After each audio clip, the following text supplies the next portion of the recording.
السلام عليكم. أنا بدر مسلم وإن شاء الله بشرح ال Autonomic nervous system.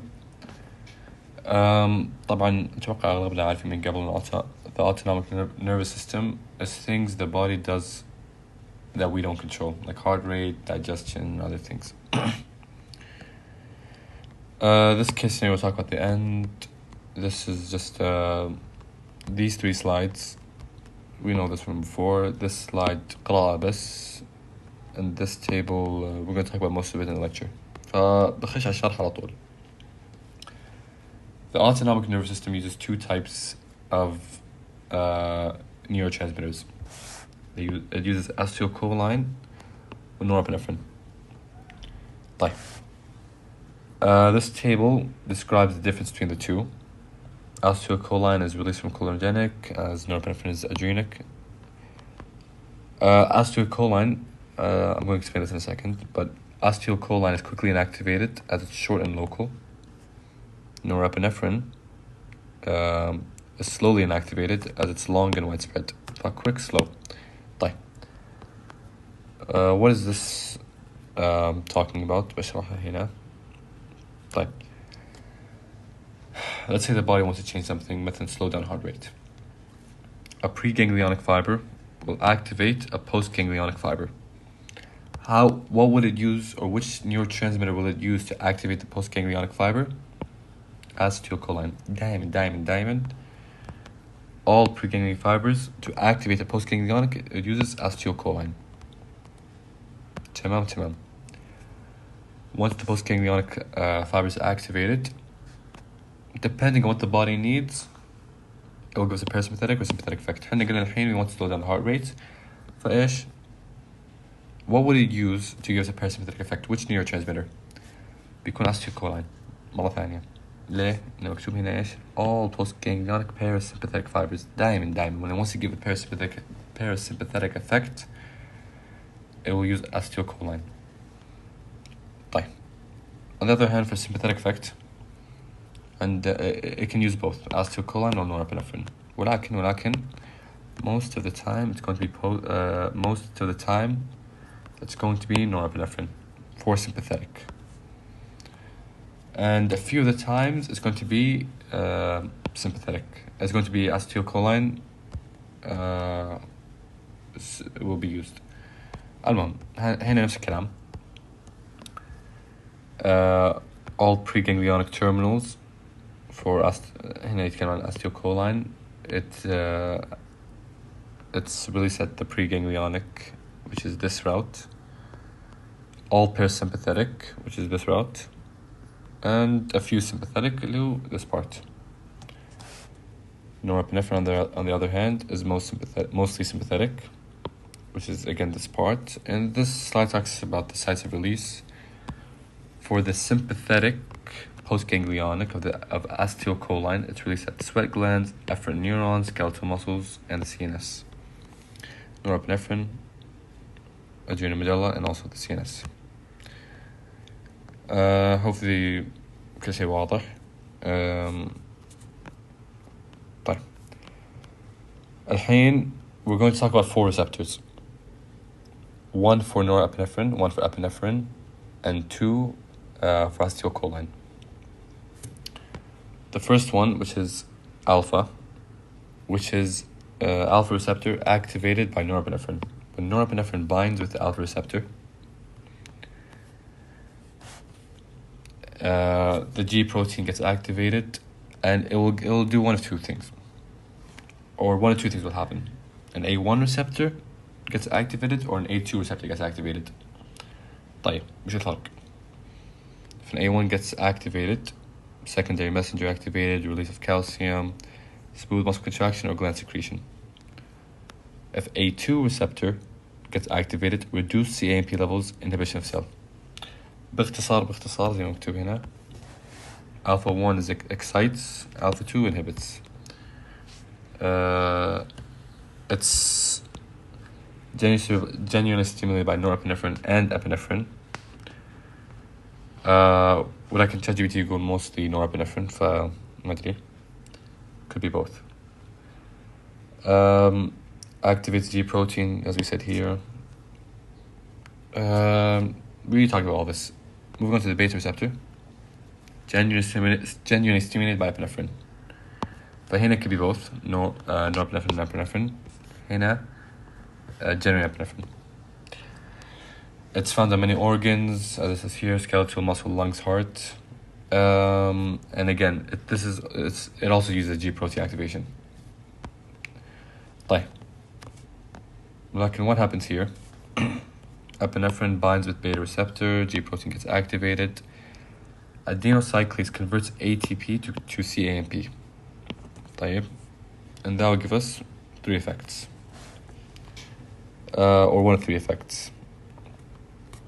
A beta receptor gets activated, which causes increased heart rate because of cardiac stimulation. A B2 receptor gets activated, which causes relaxation of smooth muscle and respiratory passages in the lungs. And B3, which basically causes lipolysis. So again, G protein, epinephrine, B1, B2, B3, which is everything that's talked about here. طيب. So we talked about the receptor for norepinephrine and epinephrine. Moving on to the receptors for acetylcholine. عندنا نوعين: nicotinic muscarinic. كل هذا قلناها من قبل. nicotinic receptors. It's on all postganglionic neurons, adrenomedulla cells, neuromuscular junctions, skeletal muscle fibers. Nicotinic receptors can only excite. It can also be stimulated by nicotine. ولكن إيش؟ Nicotine receptors always excite. That's and the thing special about nicotinic receptors, it's the only one in this lecture that's ligand-gated ion channel. Opens response to acetylcholine, more sodium, depolarization, and impulse. شو عارفينه؟ nothing. So this is for acetylcholine. The second neurotransmitter or the second receptor for an acetylcholine is the muscarinic. Again, G protein. وش قلنا? This is G protein. The only one which is ligand is nicotinic. ايش الفرق? Longer lasting, and we said here that it can be, it only excites. هنا muscarinic, it excites and inhibits. Does both. Stimulated by muscarine, which is also mentioned here. Anyway, بنجي بعد شوي بس ايش. Toxic produced by poisonous mushrooms. أتوقع هذا أخذناه بسنة ثانية. نفس الكلام. Acetylcholine, G protein activation or inactivation of specific enzymes. لأن قلنا excites or inhibits, so it activates or inactivates. Gives us a metabolic effect. تمام. We talked about the 4 receptors. Now we're going to talk about it in a little more detail. The cholinergic receptors, or for acetylcholine, زي ما قلنا عندنا nicotine و muscarinic. Nicotine is central, muscarinic is peripheral. We're going to focus on nicotine, or nicotinic, and the neuron, ganglionic or neuromuscular. What stimulates the receptor? We already said acetylcholine, or it can be stimulated by an agonist such as nicotine or N-methycholine. What blocks it? Some drugs, أتوقع أخذناها بسنة ثانية, or nicotine large doses. And the side effect is the autonomic ganglia, motor end plate, adrenomedulla, postganglionic neuron. هذا حفظ. طيب. So that's nicotine. The muscarinic receptor,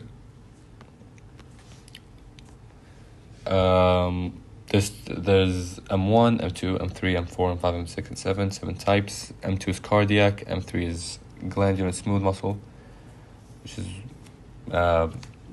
some glands in the digestive system secrete things for digestion. It's stimulated by acetylcholine again, and muscarine, which can be found in some mushrooms, and carbocholine. What blocks it? atropine, and scopolamine. Again, the site is parasympathetic, sympathetic postganglionic nerve ending, sweat gland, skeletal muscle. طيب هنا ما في شيء جديد. Primary neurotransmitter for sympathetic is norepinephrine and epinephrine, and a few acetylcholine, and parasympathetic is solely and mainly acetylcholine. هذا نتكلم عنه قبل. Excites, A1 excites, A2 inhibits, heart, فما في شيء جديد. From here, these next slides is mostly revision. We took this in pharmacology last year and in CVS. Atropine, the main thing or main effect atropine does is it lowers the parasympathetic state. How does it do that? هنا مكتوب. Atropine blocks the muscarinic receptors. And what targets muscarinic receptors? Acetylcholine. What does acetylcholine do? It activates the parasympathetic nervous system.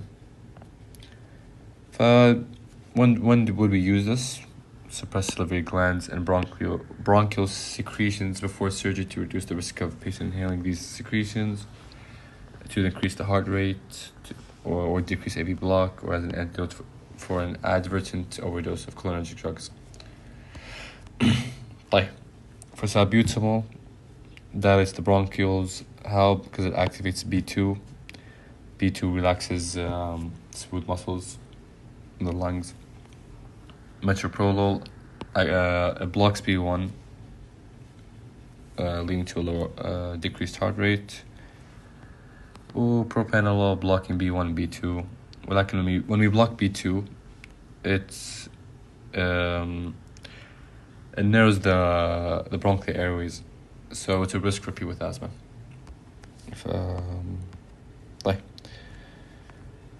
هنا you got to the visceral reflexes or organ reflexes is initiated by viscera, or the organs.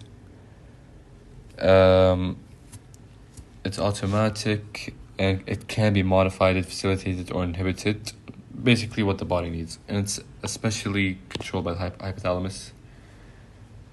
It's polysynaptic.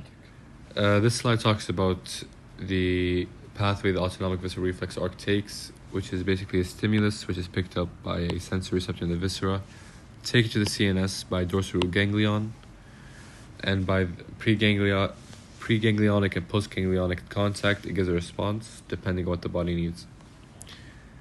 هنا ما في شيء مهم، بس يقول لك إن short reflex skips the CNS. It happens in the peripheral nervous system, not the central nervous system. This gives here's an example, which is the baroreceptor reflex that happens at the medulla. باختصار, in the carotid sinus, there's baroreceptors which detect a decrease in arterial wall pressure or stretch, and by the medulla, it gives sympathetic efferent nerves to the heart to increase the heart rate. The important thing here is that it happens in the medulla. However, micturition reflex happens in the spinal cord. Again, straightforward. Stretch receptors in the bladder increase or stretch, which cause afferent fibers to go to the spinal cord and gives a parasympathetic effect by postganglionic neurons.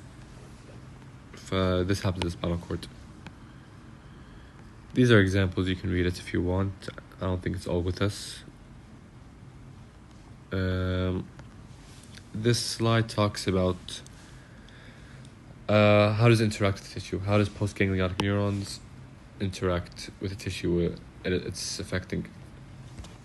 It's non-myelated, therefore it's slower. The axons divide and branch extensively within the tissue.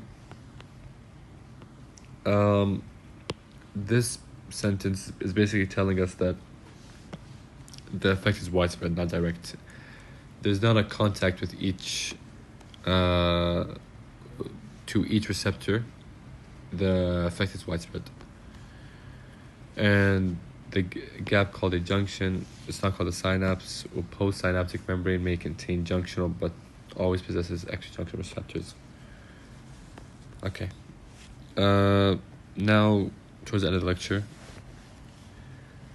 autonomic dysfunction or autonomic neuropathy is a disease affecting the autonomic nerves that supply visceral organs such as heart, bladder, intestines, etc. The symptoms we'll talk about later, but the most common causes is autoimmune, diabetes, multiple sclerosis, Parkinson's. And two examples are orthostatic hypotension and postural tachycardia syndrome. Right. The signs and symptoms is excessive fatigue, thirst, dizziness, rapid heart rate, slow heart rate, blood pressure fluctuations, difficulty breathing, swallowing, distension of the abdomen, urinary incontinence, constipation, mydriasis, erectile dysfunction, and vaginal dryness. And now this is the case scenario. We said we'll discuss at the end. Miss Emma, a 45-year-old woman with a history of type 2 diabetes, which is a risk factor. She has a lot of symptoms: dizziness upon standing, chronic constipation, frequent urinary retention, near fainting episodes when rising quickly, chronic hold onto furniture. Over the past year, she has also experienced bloating and early satiety after meals. Her blood glucose levels have been poorly controlled. HbA1c is a 9.2. مرة عالي. On examination, her supine blood pressure is 130/85, which drops to 90/60 upon standing. The neurological exam is otherwise normal. What autonomic dysfunction disorders are likely contributing to her symptoms? I highlighted them. What diagnostic test would you order? Tilt table test, glucose monitoring, and post-void residual volume. How would you manage your condition? Control the blood sugar, rise slowly from your bed or chair, dietary change, and medication. And that's it. إن شاء الله فهمت كل شيء وبس.